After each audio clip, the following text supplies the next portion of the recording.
નમસ્કાર, spark today ન્યૂઝમાં આપનું સ્વાગત છે। જે છાણીનો બ્રિજ આવેલો છે ત્યાં એક પોલીસ છે પીએસઆઈ એ અકસ્માત કર્યો છે। તમે જોઈ શકો છો હમણાં તે પીએસઆઈ ને છાણી પોલીસ સ્ટેશન ખાતે લઈ આવવામાં આવ્યા છે। તમે જોઈ શકો છો આ પીએસઆઈ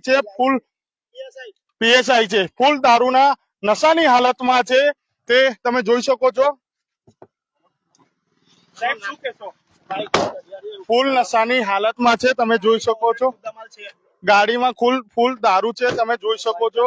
જે તેમની ગાડી હતી તેમાં ફૂલ દારૂ હતો અને આ જે બીજા લોકો તમામ જે છે તે અહીં પહોંચ્યા છે।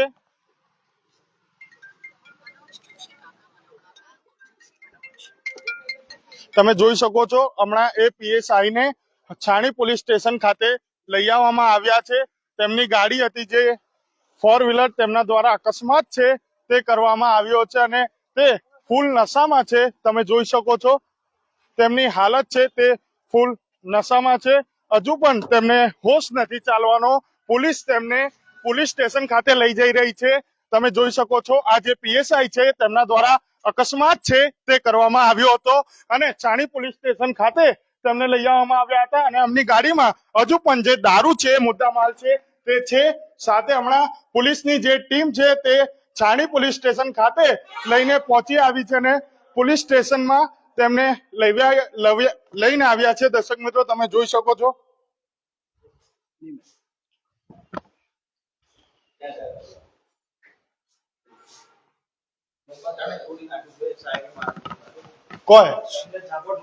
કોણ આવી જાઓ તમે।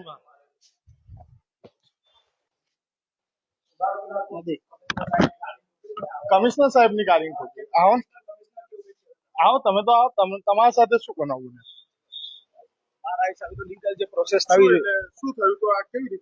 ગાડી એટલે રસ્તા પર રોંગ સાઈડ જતા હતા એ સાહેબ બ્રિજ બના છે એટલે આઉટ સાઈડ પર અને સામે એક કમિશનર સાહેબ ની ગાડી આવતી હતી જે 18 કંઈક અર્ટિગા જેવી કંઈક ગાડી હતી એ ગાડીને ઠોકી। એના પછી એક કોન્સ્ટેબલ મેડમ હતા વિથ યુનિફોર્મ જ હતા એ મેડમને બી ટચ કરી હતી। એ મેડમે બી કીધું કે સાહેબને બહાર ઉતારો અને એમની ચાવી લઈ લો। એટલે અમે ચાવી બી કાઢી હતી અને ચાવી પછી અમે અમારી જોડે ખૂંચવી લીધી। પ્લસ મને એક લાફો બી માર્યો, મારા શર્ટનું બટન બી તૂટી ગયું છે અને મને વાત એ સાહેબ માર્યો। એમનું નામ છે કે પડિયાર કેવું કંઈક નામ છે। મેં ફોટો વિડીયો લીધા છે એમાં બી છે એમનું નામ અને ગાડીમાં પ્લસ મુદ્દામાલ બી છે, દારૂની બોટલો બી છે। એ ગાડી અમે કોન્સ્ટેબલ સાહેબ જે અહીંથી આવ્યા હતા એ સાહેબ લઈને આવે છે ગાડી અને એ સાહેબને કીધું કે સાહેબ અમે રિક્વેસ્ટ કરીએ છીએ, તમે પીએસઆઈ સાહેબ છો, અમે રિક્વેસ્ટ કરીએ કે સાહેબ તમે બહાર નીકળી જાઓ। તે છતાં એ સાહેબે કીધું તમારથી થાય કરી લેતો, હું બહાર નહીં નીકળું અને સામે જ જવા દેતા હતા। પછી અમે એવું કીધું કે સામે એક આઈસર હતી, આઈસર વાળા ભાઈને એવું કીધું ભાઈ તમે ગાડી ઉભી કરી દો, નહીં તો આ સાહેબ આગળ ગાડી લઈ જશે, બીજા 4-5 જણને ઠોકી દેશે। અને પછી પબ્લિક ભેગી થઈ ગઈ, પબ્લિકે સાહેબને બહાર કાઢ્યા। પછી તમારી ગાડી મારી એક્ટિવા હતી, મારી એક્ટિવાને ઘસીને જ નીકળ્યા હતા એ સાહેબ। હું બચી ગયો, બાજુમાં જે ડિવાઈડર હોય ડિવાઈડર પર પડતા બચી ગયો। એટલે મેં દબાઈ લીધી ગાડી। મને લાગ્યું કે આ સાહેબ કઈક ગાડી બીજા કોઈની છે એટલે અમે સાઈડમાં હટી ગયા। પણ કેવી રીતે આ પીએસઆઈ છે ને પોતે દારૂ પીને ગાડી ચલાવે? સાહેબ હવે ગાડીમાં દારૂ છે, અમારું તો ખાલી એટલું જ કેવું છે કે આપણા મોદી સાહેબ આવવાના છે, વાત તો સાચી છે તમારી। પ્લસ અમે તેટલું જ ખાલી કહીએ છીએ કે દારૂબંધી છે તો દારૂબંધીનું ટોટલી સંપૂર્ણપણે પાલન થવું જોઈએ। અને આમ ગુજરાતમાં આપણા ગૃહમંત્રી શ્રી આપણા સાહેબ છે હરસંઘવી સાહેબને હું પર્સનલી અને 2 હાથ જોડીને એમને બી રિક્વેસ્ટ કરું કે આવા જે ઓફિશિયલ સાહેબ હોય જે આખા પોલીસ ખાતાનું પોલીસ તંત્રનું નામ બદનામ કરે છે, બધા પોલીસ વાળા એવા નથી હોતા પણ આવા અમુક પોલીસ સાહેબ જે હોય પ્લસ પીએસઆઈ છે બરાબર છે, તો એમના લીધે બીજા બી પોલીસનું નામ બદનામ થાય। હવે અમને લગભગ 2-3 જણને ઠોકી છે। એક તો મેન કંઈક કમિશનર સાહેબની જ ગાડીને ઠોકી છે, એક વખત ત્રિવેદી સાહેબ કેવું કંઈક એડિશનલ કમિશનર છે એવું કંઈક કહેતા હતા। હવે એક આવું છું એવું કંઈક ગયા છે, સાહેબની ગાડી આવી ગઈ, બ્લેક કલરની છે એમની, આઈ થિંક ક્રેટા ગાડી છે, એમાં મુદ્દામાલ છે, તમે કેમેરામાં કેદ કરી શકો છો। એ ગાડી આવે છે બ્લેક કલરની જ છે, અમે એટલું જોયું છે, અમારી જોડે વિડીયો ને બધું જ છે। આઈ થિંક આવી ગઈ સાહેબ, ગાડી આવી ગઈ। બસ અમારી આ ગાડી અમને સાહેબ GJ13 આ ગાડી હતી તેના દ્વારા અકસ્માત કરવામાં આવ્યો। GJ13 CF0369 નંબરની આ ગાડી છે તે તમે અને મુદ્દામાલ છે તે પણ દારૂ ગાડીમાં જ છે, સાથે જે દારૂ છે તે અને સાથે એરબેગ પણ ખોલી ગયા છે, તમે જોઈ શકો છો. અને આ જે દારૂ છે તમે જોઈ શકો છો, ગાડીમાં દારૂ પણ પડ્યો છે. આ જો ભાઈ અહીં બતાવો, આ જે દારૂમાં તમે જોઈ શકો છો જે બોટલ છે તે પડી છે. દર્શક મિત્રો, અલગ અલગ પ્રકારનો બ્રાન્ડનો જે દારૂ છે તે પડ્યો છે, તમે જોઈ શકો છો. આ બોટલ, પેલી બોટલ પણ દેખાઈ રહી છે, બોટલમાં પણ દારૂ છે, તમે જોઈ શકો છો. હમણાં પોલીસ છે તે તમે જોઈ શકો છો, અલગ અલગ બ્રાન્ડનો આ જે દારૂ છે તે દેખાઈ રહ્યો છે.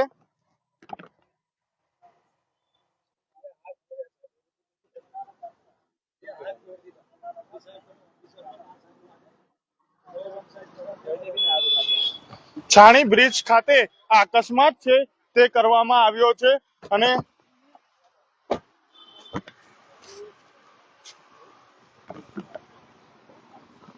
હવે તમે જોઈ શકો છો, આ GJ13CF0369 પોતે જ પીએસઆઈ છે અને પોતે જ દારૂ પીને આ ગાડી ચલાવતા હતા. કેવી રીતે? આજે તમારા પાસે વિડીયો છે બીજો?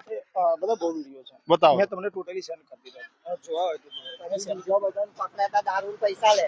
હા, આપણે બીજા ભાઈ પણ છે, તેમની સાથે પણ વાત કરીશું.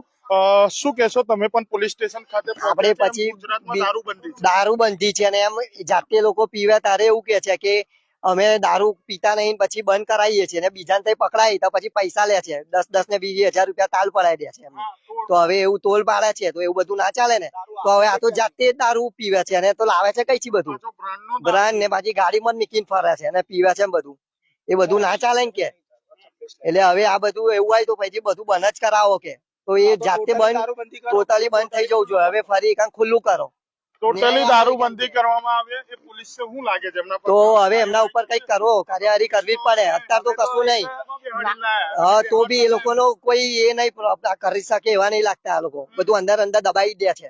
એ દબાવવું ના જોવે. આ બધું બહાર જ ન્યાય કરો, એકા પછી આ વાત મોદી સુધી પહોંચાડવી પડશે. અને ગૃહમંત્રી કે છે ગૃહમંત્રી એ બધું બધા પૂછી જાય છે, પછી એ બધું નહીં ચાલે કે.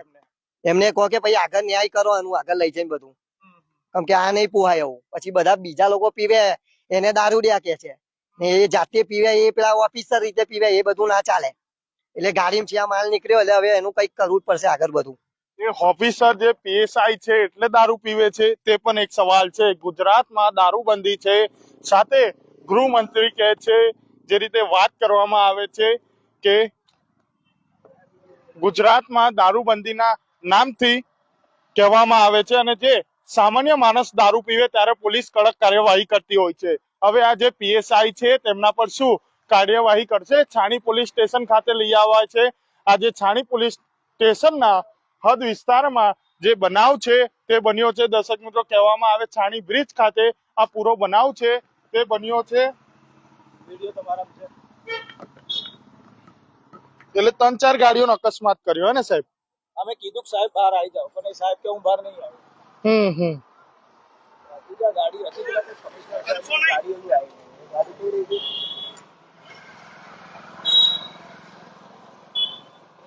એ મારો જ નંબર હતો.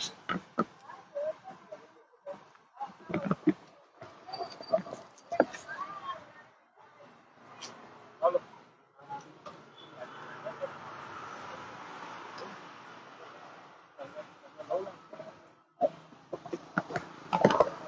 અમારી સાથે અમારા સિનિયર રિપોર્ટર કૌશલ સર છે, તેમની સાથે જ વાત કરીશું. સર, શું કહેશો? છાણી બ્રિજ ખાતે એક એવો બનાવ બન્યો, જે પીએસઆઈ છે પોતે જ ફૂલ દારૂ પીને હાલતમાં હતા અને અકસ્માત કર્યો, અને દાદાગીરી પણ તેમના દ્વારા કરવામાં આવી છે. કમલેશ, સૌથી પહેલા આ ફોન મને આવ્યો અને જે રીતે ભાઈએ મને ફોન કર્યો અને સ્પષ્ટ કહી રહ્યા હતા કે ગુજરાત, આ ગાંધીના ગુજરાતમાં આમ જનતા જ્યારે દારૂ પીધેલી હાલતમાં પકડાય ત્યારે પોલીસ એના પર કડક કાર્યવાહી કરે. પણ આ ભાઈ જે અત્યારે અહીંયા ગાડી જે ઠોકવામાં આવી છે, બ્રીઝા ગાડી છે, એ પોતે પીએસઆઈ છે અને પોતે દારૂ પીને ગાડી ચલાવી રહ્યા છે અને અંદર દારૂની બોટલો પણ પડી છે. એ ભાઈએ મને સ્પષ્ટ કીધું અને મને એવું પણ કીધું કે કૌશલભાઈ, હું તમને વિડીયો મોકલી આપું છું. મેં કીધું ફટાફટ તમે વિડીયો મોકલો, હું ત્યાં સુધી મારા કમલેશ જોશીને ફોન કરું છું, એ ત્યાં પહોંચે છે. સવાલ એ છે કે ગાંધીના ગુજરાતમાં જ્યારે આમ જનતા દારૂ પીધેલી હાલતમાં પકડાય કે દારૂ સાથે પકડાય ત્યારે પોલીસ દ્વારા કડક કાર્યવાહી કરવામાં આવે છે. પણ હવે જોવાનું એ રહેશે કમલેશભાઈ, કેમ કે ગુજરાતના જે આપણા હર્ષ સંઘવી છે, જે ગૃહ રાજ્ય મંત્રી છે, એ મોટી મોટી વાતો કરવામાં આવે છે કે કોઈ પણ ચમરબંધીને છોડવામાં નહીં આવે. તો આ ચમરબંધીઓને છોડવામાં આવશે. આમ નાગરિકના ઉપર દંડા ચલાવવાના અને પોલીસ વાળાઓને બચાવવાનું, આ અત્યારે કાયદાનો મજાક અત્યારે વડોદરાની અંદર બનાવવામાં આવ્યો છે. આ જે પીએસઆઈ છે, ખરેખર આ પીએસઆઈ એ વડોદરા શહેરની પોલીસનું નામ બદનામ કર્યું છે કમલેશભાઈ. કેમ કે મોટી મોટી વાતો કરવી, કાગળ પર કાર્યવાહી કરવી, જે એક્શન લેવાનું હોય એ એક્શન લેવાતું નથી. ઘણા બધા લોકો કમેન્ટમાં બી એવું લખતા હશે કમલેશભાઈ કે કઈ ના થાય કેમ કે પોલીસ વાળા છે.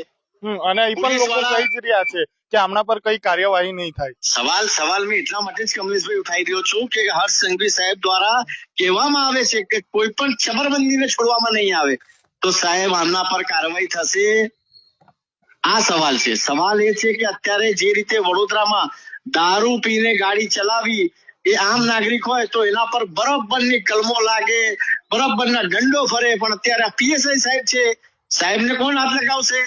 કમલેશભાઈ, આ તો મીડિયા પહોંચી ગઈ, કદાચ કાર્યવાહી થાય. જો અંદર પોલીસની પ્લેટ બી પડી છે કમલેશભાઈ, જી અંદર પોલીસની પ્લેટ પડી છે, દારૂની બોટલો પડી છે. બોટલો તો અલગ અલગ બ્રાન્ડની પડી જ છે સર, અમે એ જ બતાવી છે. કદાચ કેરી બી લઈ આવ્યા છે સાહેબ, જો પીએસઆઈ સાહેબ થી. જી સર. સવાલ ઘણા બધા છે કમલેશભાઈ. ઘણા બધા લોકો લાઈવ અત્યારે જોઈ રહ્યા છે, એમના મનમાં પણ સવાલ હશે. હું તમામ દર્શક મિત્રોને એક અપીલ કરીશ કે કમેન્ટના માધ્યમથી આપ પણ જણાવો કે જ્યારે કોઈ કોમન મેન એક આમ આદમી પકડાવે છે ત્યારે તમામ પ્રકારના કાયદા બતાવવામાં આવે, તમામ પ્રકારની કલમો લગાવવામાં આવે, તમામ પ્રકારના દંડાઓ ચલાવવામાં આવે. પણ જ્યારે વડોદરા શહેરના એક પીએસઆઈ પકડાય તો આ પીએસઆઈ સાહેબ પાસે દારૂની બોટલો મળી આવી, પોતાની ગાડી છે બ્રેઝા. કમલેશભાઈ, આ તો તપાસ કરવી પડશે કેમ કે આમનું પગાર કેટલું હશે ને આ બ્રેઝા લઈને ફરે છે સાહેબ. જી તમારી મારી પાસે બ્રેઝા નહીં હોય. અને તમે વિચારો કે આ અંદર દારૂની બોટલો લાઈવ તમે બતાવી રહ્યા છો દર્શક મિત્રોને, એરબેગ પણ ખુલી ગઈ છે. તો સાહેબ કેટલી મસ્તીમાં હશે, કેટલા જોરદાર બેસીને મહેફિલ માની હશે. આની એક આખી તપાસ થવી જોઈએ. વડોદરા શહેરના પોલીસ કમિશનર સુધી આ તપાસ થવી જોઈએ. અને તમે વિચારો તો સરો સાહેબની ડેરિંગ તો જો કમલેશભાઈ, કે ત્યાં આગળ હાલ અત્યારે વડાપ્રધાનની તૈયારીઓ કરી રહ્યા છે. આપણે વડાપ્રધાનનું સ્વાગત કરવા માટે જે ઓપરેશન સિંદૂર ચલાવવામાં આવ્યું એનું તમામ વડોદરા સંસ્કારી નગરીના લોકો હોય કે અધિકારીઓ હોય કે તમામ લોકો અત્યારે સ્વાગતમાં લાગ્યા છે. અને પીએસઆઈ સાહેબ મસ્તી કરી રહ્યા છે, મજા કરી રહ્યા છે. એટલે સવાલ ઘણા બધા મનમાં છે, આ પોલીસ ની કાર્યવાહી થશે કે નહીં? ઘણા બધા લોકો કમેન્ટમાં કમલેશભાઈ લખી રહ્યા છે કે સાહેબ કશું ના થાય, આ તો પોલીસ વાળા છે, પીએસઆઈ સાહેબ છે, છૂટી જશે. તો આવા પીએસઆઈ વડોદરા શહેરની પોલીસનું નામ બદનામ કરી રહ્યા છે. અને વડોદરા શહેરના પોલીસ નું નામ બદનામ આવા પીએસઆઈ કરી રહ્યા છે. તો આવા પીએસઆઈ ને ઘરે બેસાડી દેવાની જરૂર છે. આવા પીએસઆઈ ની એવી કાર્યવાહી કરવાની જરૂર છે કે બીજા કોઈ પોલીસ વાળો આવો કારનામો ના કરે. તમે વિચારો, ભરચક રોડ ઉપર ગાડી દોડાવી ધૂમની સ્ટાઇલમાં પોતે હીરોગીરીમાં મારવા ગયા અને કેટલા લોકોને ઉડાવી દીધા. મને પેલા ભાઈ કહેતા હતા કે સાહેબ 4-5 જણને ટક્કર મારી છે. અને જોગાનું જોગ એવું છે કે પોલીસ વાળા બી ત્યાં હતા ને એની પણ ચક્કર મારી છે. એટલે સવાલ એ થઈ રહ્યો છે કે જ્યારે આમ જનતા ઉપર કોઈ પણ કાર્યવાહી પોલીસ કરતી હોય ત્યારે બરોબરના દંડા ચલાવવામાં આવે છે. પણ હવે હર્ષ સંઘવી સાહેબ જવાબ આપે કે આવા પોલીસ વાળા જે પીએસઆઈ સાહેબ છે એમના પર ક્યારે આવી કાર્યવાહી થશે. અને જે રીતે દેશના વડાપ્રધાન નરેન્દ્રભાઈ મોદીજી આવી રહ્યા છે 26 તારીખે, અને કમલેશભાઈ આજે તમે વિચારો કે આજે 24 તારીખ છે, એક જ દિવસ બાકી છે. અને આવામાં વડોદરા શહેરની તમામ પોલીસો એલર્ટમાં છે, વડોદરા શહેરના પોલીસ કમિશનર એલર્ટમાં છે, જોઈન્ટ સીપી એલર્ટમાં છે. તમામના આવા પીએસઆઈ સાહેબ મજા કરી રહ્યા છે. વાહ ભાઈ વાહ, આ છે સંસ્કારી નગરી કમલેશભાઈ. હવે તો જોવાનું એ રહેશે કે આ કાર્યવાહી થશે કે નહીં થાય. કેમ કે આપણે તો મીડિયા વાળા છે, આપણું કામ તો બતાવવાનું છે. આપણા હાથમાં કોઈ સત્તા નથી કમલેશભાઈ કે આમના વિરુદ્ધમાં કઈ કાર્યવાહી કરી શકાય. સરકારના કાન સુધી પહોંચાડવાનું કામ મીડિયાનું છે. અને સ્પાર્ક ટુડે ન્યૂઝ આવા પીએસઆઈ હોય કે કોઈ બી હોય એ તમામના સમાચારો બતાવશું ને આગળ બતાવતા બી રહીશું. પણ સવાલ કમલેશભાઈ, ઘણા બધા લોકો લાઈવ અત્યારે તમને બી જોઈ રહ્યા છે, તો કમેન્ટના માધ્યમથી આપ પણ જણાવો અને જેટલું થાય એટલું શેર કરો. ગુજરાતના દાદા સુધી આ મેસેજ પહોંચવો જોઈએ. ગુજરાતના જી. મુખ્યમંત્રી ભૂપેન્દ્રભાઈ પટેલ સુધી મેસેજ પહોંચવો જોઈએ કે દાદા આ જો વડોદરામાં શું થઈ રહ્યું છે. જી અને બિલકુલ આના પર બી બુલડોઝર ફેરાવો. હવે હમણાં જ કમલેશભાઈ બે દાડા પહેલા લાખો કરોડ રૂપિયાનું દારૂ પકડાયું હતું, એનો નાશ કરવામાં આવ્યું. તમે જી વિચારો આ ક્યાંથી આવે છે, કેટલા સેટિંગ હશે, કેટલી પેનલો બનાવવામાં આવી હશે અને જી. કયા કયા તાર જોડાયેલા હશે અને ક્યાં ક્યાંથી દારૂ પકડાય છે. વડોદરામાં લાખો કરોડ રૂપિયાનું દારૂ પકડાય છે, પછી એ જ દારૂ પોલીસ વાળા બધા મીડિયાને ભેગા કરીને એના ઉપર બુલડોઝર ચલાવી દેવામાં આવે છે. જી તો જી સર સાહેબ આ ક્યાંથી મોંઘી મોંઘી બોટલ લઈ આવ્યા છે? આ બી એક તપાસનો વિષય છે કમલેશભાઈ. જી સર તપાસ થવી જોઈએ. તપાસ થશે, કોણ કોણ આમાં સામેલ હશે બધું બહાર આવશે. જી જી સવાલ ઘણા બધા છે કમલેશભાઈ, પણ અત્યારે દુઃખની વાત એ છે કે આ જ જગ્યા પર કોઈ આમ માણસ કમલેશ જોશી જેવો કોઈ માણસ હોત ને તો જી. અત્યારે પોલીસ બરોબર દંડાવાળી કરી હોત અને જી. બરોબરની કાર્યવાહી કરી હોત. પણ અત્યારે તો પીએસઆઈ સાહેબ છે જી. છાણી પોલીસ સ્ટેશનમાં. તો જી. હવે વિચારો શું કાર્યવાહી થશે. હવે રાહ જોવાની આપણે કે કાર્યવાહી થશે કે પછી આ કેસને દબાઈ દેવામાં આવશે. જી સર જી એટલે ઘણા બધા એવા સવાલો મારા મનમાં છે કમલેશભાઈ, સવાલો તમારા મનમાં હશે ને આપણા અત્યારે જે લોકો લાઈવ જોઈ રહ્યા છે એ તમામ લોકોના મનમાં આ સવાલ હશે. પણ તમામ લોકોને હું રિક્વેસ્ટ કરું છું કે કમેન્ટના માધ્યમથી આપ પણ જણાવો કે શું કાર્યવાહી થવી જોઈએ. આ પીએસઆઈ સાહેબ છૂટી જશે કે આ પીએસઆઈ સાહેબના કડક એવો મેસેજ જશે તમામ પોલીસ આલમની અંદર કે બીજી વાર કોઈ પણ આવું દારૂ પીને ગાડી ના ચલાવે. એકબીજા જે કેટલા લોકોને ઠોકી દીધા તો સારું છે કમલેશભાઈ, કોઈ મરી નહીં ગયું. જી જી ભગવાનની મહેરબાની છે કે કોઈ મરી નહીં ગયું. જી સર તો સવાલ સરકારના કાન સુધી પહોંચે એટલે સ્પાર્ક ટુડે ન્યૂઝ આ સમાચાર બતાવી રહ્યો છે અને હું આશા રાખું કે વડોદરા શહેરના પોલીસ કમિશનર સુધી બી આ વાત પહોંચે અને કડકમાં કડક કાર્યવાહી આ પીએસઆઈ વિરુદ્ધ કરવામાં આવે. જી કમલેશભાઈ. જી સર આભાર અમારી સાથે જોડાવા. અમારા સિનિયર રિપોર્ટર પણ જોડાયા હતા અને જે આખો બનાવ છે એ છાણી બ્રિજ ખાતે બનવામાં આવ્યો. એમ તો મોટી મોટી વાતો કરવામાં આવે છે, ગુજરાતમાં દારૂબંધી છે, પરંતુ જે પીએસઆઈ છે તે પોતે જ દારૂ પીને ચલાવે છે. હર્ષ સંઘવી કહે છે કે ગુજરાતમાં દારૂબંધી છે, જે પોલીસના અધિકારીઓને તમામને સમજાવે છે, પરંતુ આ જે પીએસઆઈ છે તે પોતે જ આજે દારૂ પીને ફરતા હતા અને 3-4 જણને ઠોકી નાખ્યા. સાથે આ તો સારું છે કોઈ મરી નથી ગયું, મરી જાત તો શું થાત. સાથે જે મોટી મોટી વાતો કરવામાં આવે છે, સાથે નરેન્દ્ર મોદીની તૈયારીઓ થઈ રહી છે. સોમવારે નરેન્દ્ર મોદી વડોદરા શહેરની મુલાકાતે છે અને આવા જ પીએસઆઈ છે તે દારૂ પીને ફરી રહ્યા છે. હવે જોવાનું રહ્યું કે આ કડક કાર્યવાહી થશે કે નહીં તે પણ એક સવાલ છે. તમામ અને એમની ગાડીમાં જે મોંઘી મોંઘી દારૂની બોટલો છે તે પણ મળી આવી છે. હમણાં 2 દિવસ પહેલા જ જે દારૂનો છે નાશ કરવામાં આવ્યો. હવે તપાસનો વિષય છે કે આ જે બોટલ કઈથી આવી અને છાણી પોલીસ સ્ટેશન શું કાર્યવાહી કરશે તે પણ એક સવાલ છે. હવે જોવાનું રહ્યું કે આ પોલીસ પીએસઆઈ પર કડક કાર્યવાહી થશે કે નહીં તે પણ એક સવાલ છે. કેમેરામેન જીતેન્દ્ર પટેલ સાથે હું Kamlesh Joshi, spark today news Vadodara.